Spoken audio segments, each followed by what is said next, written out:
Imagine stepping out of your front door and the air just feels incredibly heavy, like it's just tense. Yeah, that really visceral, heavy feeling. Right. And you hear the sharp, unmistakable crack of bullets being fired into the sky somewhere in the distance. Just out of nowhere. Exactly. You try to drive to work, but the main roads are blocked off by these makeshift barricades.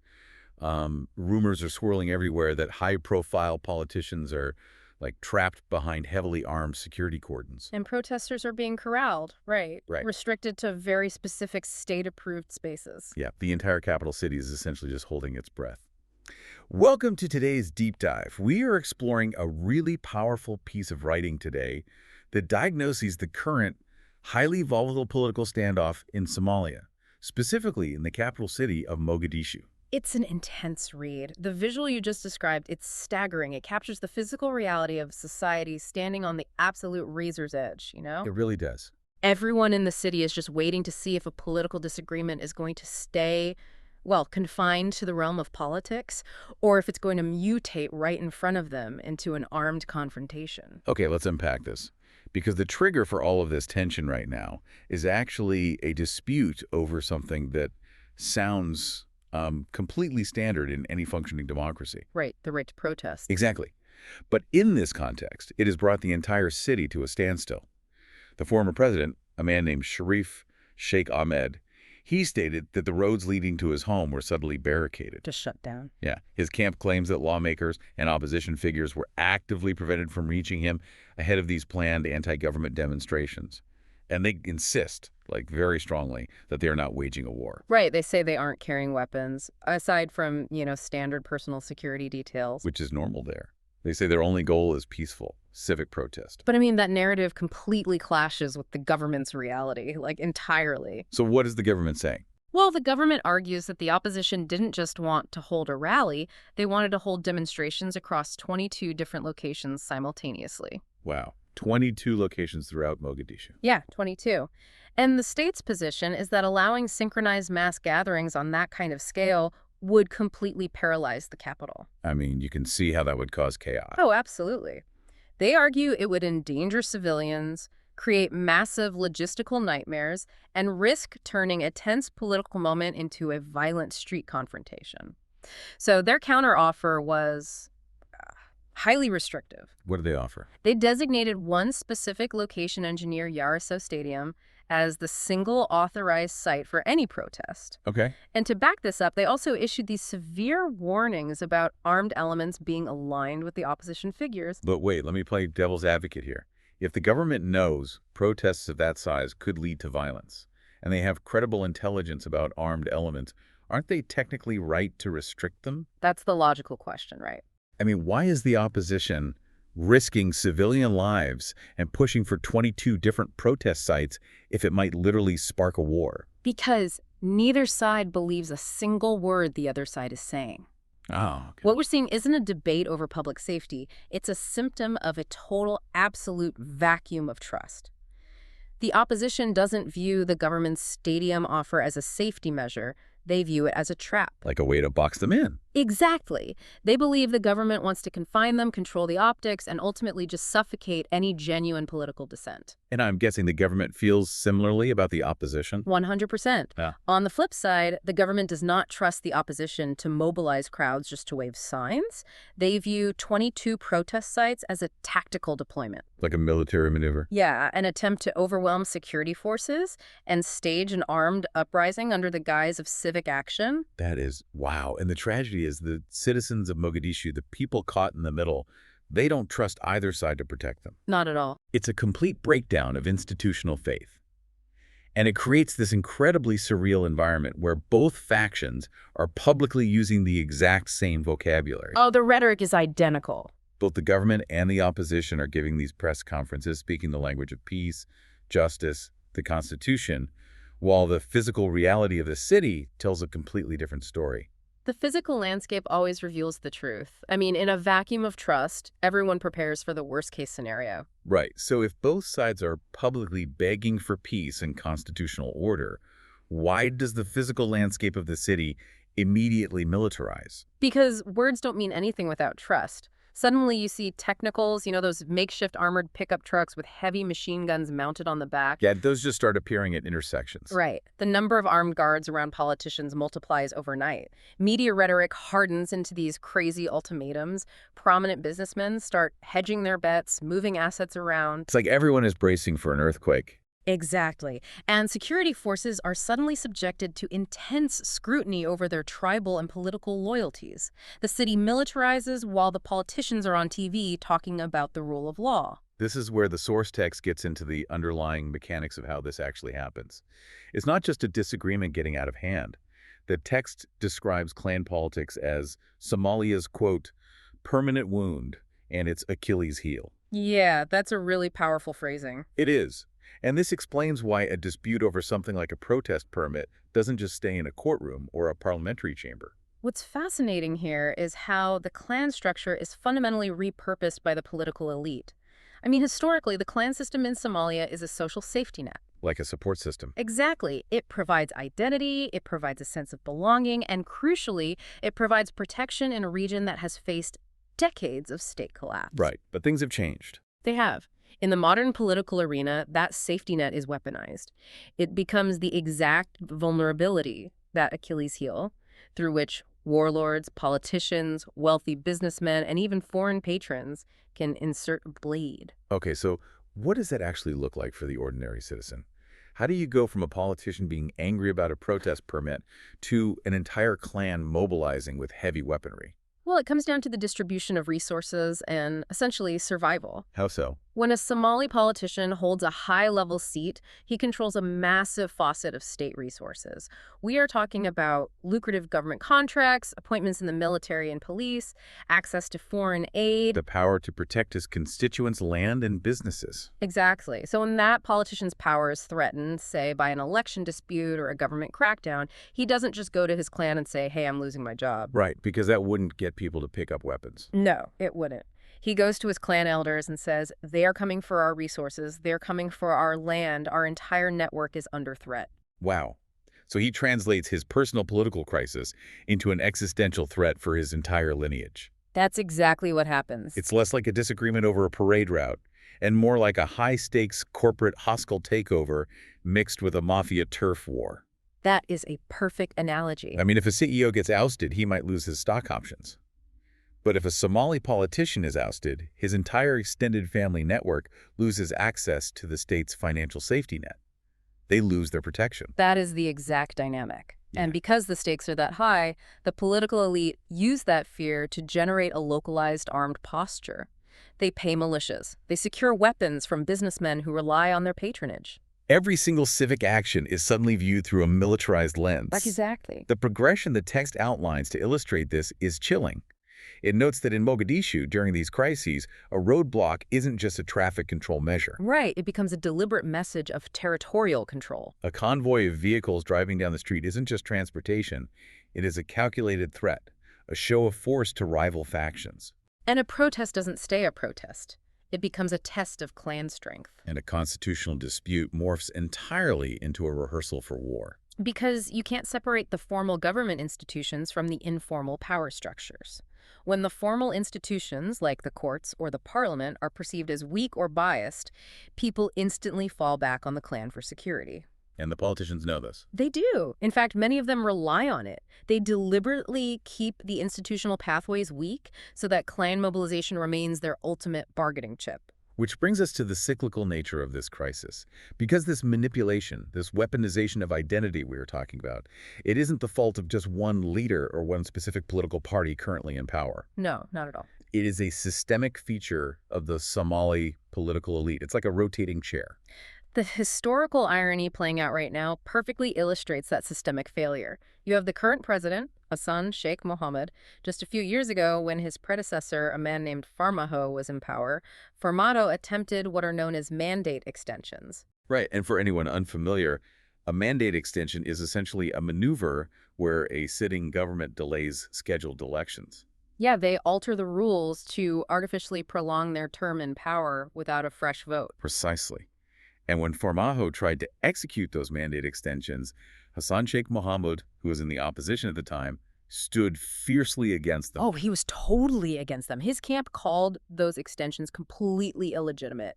They called them incredibly dangerous, warning that delaying elections to cling to power could drag the entire country right back into a full-scale civil war. But fast forward to today, and the roles are completely reversed. Hassan Sheikh's government is the one currently in power, and they are the ones speaking of constitutional reform and electoral transitions. In a way that critics argue is designed to justify their own extended timeline. Exactly. As the source text powerfully puts it, the names change. The chair remains the same. If we connect this to the bigger picture, it explains the behavior of every faction that cycles through the presidential palace, which is known locally as Villa Somalia. Right, Villa Somalia. The presidency, the control of Villa Somalia, is not treated as a temporary national trust bestowed by the voters. It is treated as an absolute prize. Winning that prize grants you immense clan prestige, foreign recognition, and control over the national budget. Here's where it gets really interesting, though. It's the absolute predictability of the political pivot. Oh, it's like clockwork. Every single incumbent who takes up residence in Villa Somalia suddenly discovers incredibly nuanced, brilliant legal arguments for why they need to stay in power just a little bit longer. Right, like we need more time for security reforms, or the electoral framework isn't quite ready. Exactly. And simultaneously, every opposition group, the people who used to use those exact same excuses, suddenly discovers an absolute unshakable devotion to democratic purity the second they lose access to the presidential palace. It reveals a deeply cynical truth about the political class. Principles are rented, not owned. Rented, not owned. That's such a heavy way to put it. It's true, though. A politician will rent the principle of constitutional rule when they are in the opposition, and then, just return it the moment they secure the presidency. Wow. And because the system operates this way, surrendering office doesn't feel like a normal democratic transition. In a healthy democracy, if you lose an election, you become the minority party and try again next time. Right. You write a memoir, you give some speeches. Yeah, but in Somalia, losing Villa Somalia feels like a devastating personal and collective defeat for your entire patronage network. So the incumbents will stretch the law to its absolute breaking point to avoid losing that safety net, and the opposition will mobilize armed militias to force them out. They are essentially willing to burn the entire house down just to keep control of the master bedroom. That's a great way to put it. And that leads us to the most tragic element of this entire situation.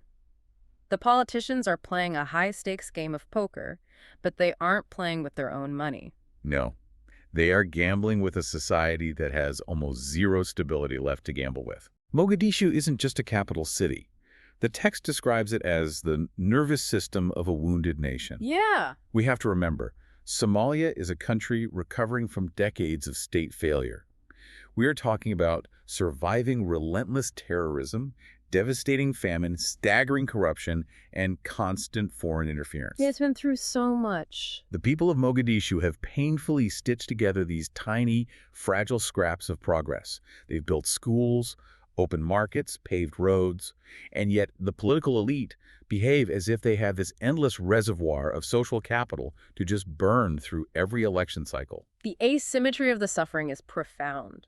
When the politicians raise the temperature in Villa Somalia, the tremors travel directly into the city's districts and displaced persons camps. The ordinary people don't receive the eloquent political speeches broadcast on television. They receive fear. Right, they receive the immediate, visceral consequences of militarization. The text lists the real casualties of these political games, and it is honestly heartbreaking.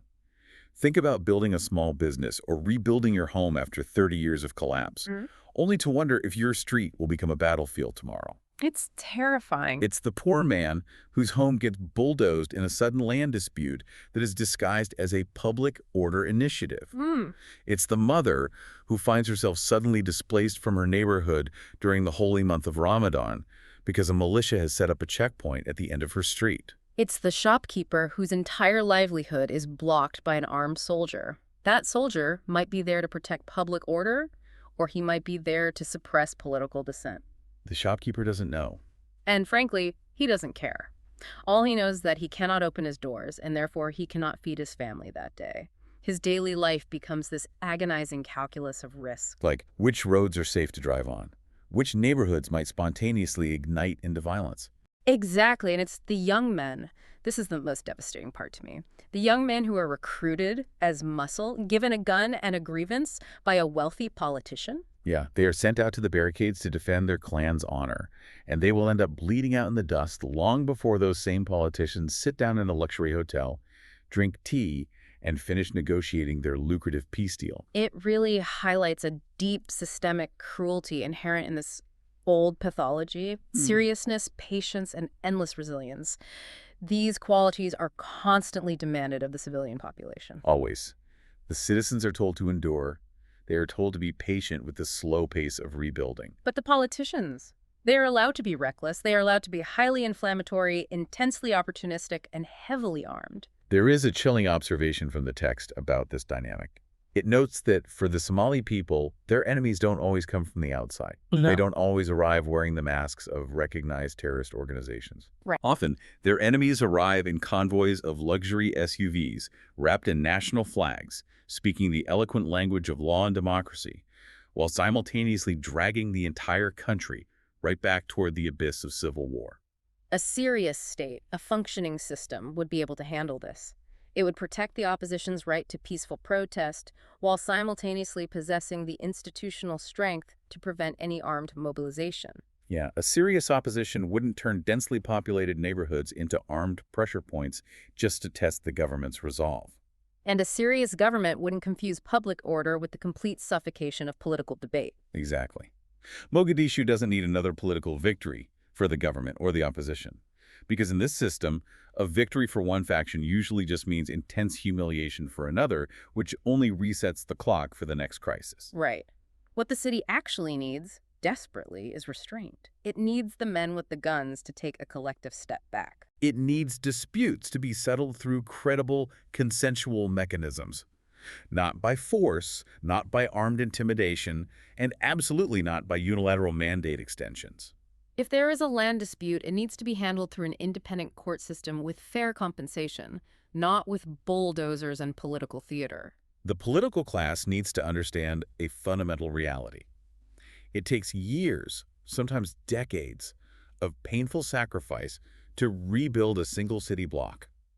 But it only takes a few hours of political arrogance to burn it down. The people of Mogadishu are exhausted. They are exhausted from being told to sacrifice their safety for leaders who never seem to sacrifice anything themselves. They are tired of watching the same group of men rotate seamlessly between the government and the opposition, trading moral outrage for executive arrogance, depending entirely on where they happen to be sitting that particular day. There is almost nothing left to destroy, and the little confidence that has been rebuilt is incredibly fragile. And that fragility is exactly why the stakes of this current standoff over protests and constitutional reform are so monumental. Yeah. It's not just about an election timetable. No, it is about whether the political elite will finally recognize that the old pathology of weaponizing clan identity is a dead end that will leave them ruling over ashes. Well said.